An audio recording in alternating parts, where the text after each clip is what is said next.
Hello friends, ഇന്ന് നമ്മൾ ഉണ്ടാക്കാൻ പോകുന്നത് ബ്രോസ്റ്റിൻ്റെ അനിയൻ എന്നൊക്കെ പറയാൻ പറ്റിയ ഒരു ഐറ്റമാണ്. സിമ്പിളാണ്, വളരെ ഹമ്പിളുമാണ്. ഒരുപാട് ഐറ്റംസ് ഒന്നും വേണ്ട, നമ്മുടെ അടുക്കളയിലെ ഐറ്റംസൊക്കെ തന്നെ മതി. തിന്നാനാണെങ്കിൽ നല്ല സൂപ്പറായിരിക്കും. ഇതിൻ്റെ ഫസ്റ്റ് സ്റ്റെപ്പായിട്ട് ചിക്കൻ ഒന്ന് പകുതി വേവിച്ചെടുക്കണം. മഞ്ഞപ്പൊടിയും ഉപ്പും ഒരു ശകലം വെള്ളം ഒഴിച്ച് വേവിക്കാൻ വെച്ചിരുന്നു. അത് വെന്ത് ഇനി നമുക്ക് അത് ഒരു പാത്രത്തിലേക്ക് വെള്ളം വറുത്ത് വെക്കാം. അത് ചൂടാറിയതിന് ശേഷം മസാല പറ്റിയേക്കുക. അതിനായിട്ട് മുളകും പൊടി, മഞ്ഞൾപ്പൊടി, കുറച്ച് ഗരം മസാല, ഒരു 2 അടുപ്പ് വിനാഗിരി, ഒരു നുള്ളു ഉപ്പ്. ആദ്യം ഉപ്പിട്ടുണ്ട്, അതുകൊണ്ട് കുറച്ച് ഉപ്പിടുക. എന്നിട്ട് നല്ല നെവടി തിരുമ്മി വെക്കുക. ഒരു 10 മിനിറ്റ് മാറ്റി വെക്കാം. മസാല ഒക്കെ ചിക്കനിൽ പിടിച്ചെന്ന് ഉറപ്പായാൽ ഒരു ചീഞ്ചട്ടി അടുപ്പത്ത് വെച്ചാൽ ചൂടായാൽ എണ്ണ പാർന്ന് കൊടുക്കുക. എണ്ണ ചൂടാകുമ്പോഴത്തേനും ഇവിടെ വേറെ പണിയുണ്ട്. 2 കോഴിമുട്ട എടുത്തിട്ടുണ്ട്. അത് രണ്ടും നമുക്കൊരു കുണ്ടപ്പനാനത്തിൽ പൊട്ടിച്ച് വെച്ച് ഒരു നുള്ളു ഉപ്പിട്ട് ഒന്നടിച്ച് പതപ്പിച്ചെടുക്കുക. എന്നിട്ട് അതവിടെ മാറ്റി വെക്കുക. വേറൊരു പാത്രം എടുക്കുക. കുറച്ച് മൈദപ്പൊടി അതിലേക്ക് ഇട്ട് കൊടുക്കുക. ഇത് രണ്ടും ഒഴിവാക്കാൻ പറ്റൂല കേട്ടോ.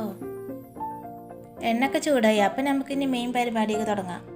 മസാല പുരട്ടിച്ച ചിക്കൻ ഓരോന്നും ഇങ്ങനെ എടുത്ത് മുട്ടയിൽ ഇങ്ങനെ ഡിപ്പ് ചെയ്ത് മൈദപ്പൊടിയിൽ ഇങ്ങനെ പൗഡറൊക്കെ ഇട്ട് കുട്ടപ്പനാക്കി ഒരു സൈഡിലേക്ക് ഇങ്ങനെ മാറ്റി വെക്കാം. കുറച്ചും കൂടി വലിയ പിസ്സകളാണെങ്കിൽ കുറച്ച് എളുപ്പം ഉണ്ടായിരുന്നു. ഞാൻ കൂട്ടാൻ വെക്കണേന്ന് അടിച്ചു മാറ്റിയതായതുകൊണ്ട് ചെറിയ ചെറിയ പിസ്സകളാണ്. ഇനി അതൊക്കെ ഇങ്ങനെ പൊടി തട്ടിയിട്ട് ചൂടായ എണ്ണയ്ക്ക് ഇങ്ങനെ ഇട്ട് വറുത്ത് കോരി എടുക്കുക.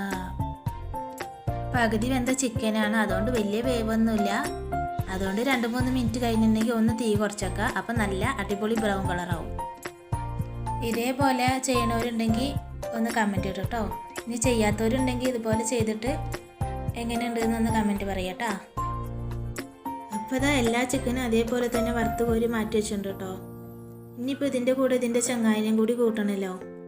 അതിന് വേണ്ടിയിട്ട് അതേ മസാല പുരട്ടിയ പാത്രം ബാക്കി വന്ന മുട്ടയുടെ മിക്സ്, മൈദപ്പൊടി അതിൽക്കിട്ട് ഉരുളൻകിഴങ്ങ് നീളത്തിൽ എറിഞ്ഞിട്ട് അതും കൂടി ഇട്ട് കൊടുത്തു. കുറച്ച് ഉപ്പിട്ട് നെവടിയാണ്ട് കുഴച്ചെടുത്തു. മൈദപ്പൊടിയും മുട്ടയുടെ മിക്സും കളയണ്ടല്ലോ വെച്ചിട്ട് അതിൽ ചേർത്തതാട്ടോ. എണ്ണ ചൂടായി. ഇനി നമുക്ക് വറുത്താണ്ട് കോരിയെടുക്കാം. ഇനി ഫ്രഞ്ച് ഇല്ലായിട്ട് വേണ്ട. ബ്രോസ്റ്റിനും അതിൻ്റെ ചെങ്ങായനും കിട്ടി. എനിക്ക് ഇവിടെ എണ്ണസംഖ്യ കൂടുതലായതുകൊണ്ട് അത് ചൊപ്പിക്കുകയും ചെയ്യാം. അപ്പോൾ അതാ എല്ലാം വറുത്ത് കോരി മാറ്റി വെച്ചിട്ടുണ്ട് കേട്ടോ. പിന്നെന്താ, പുതുപ്പെണ്ണിനെ ഒരുക്കിയ പോലെ ഇതാ ഒരുക്കിയിട്ട് ഇവിടെ കൊടുന്ന് വെച്ചിട്ടുണ്ട്. അപ്പോൾ എങ്ങനെ, അടിപൊളിയല്ലേ? എല്ലാവരും ഒന്ന് ചെയ്ത് നോക്കാം കേട്ടോ.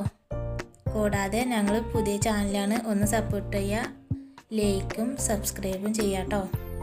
അപ്പോൾ വീഡിയോ ഇത്രയേ ഉള്ളൂ. Thank you.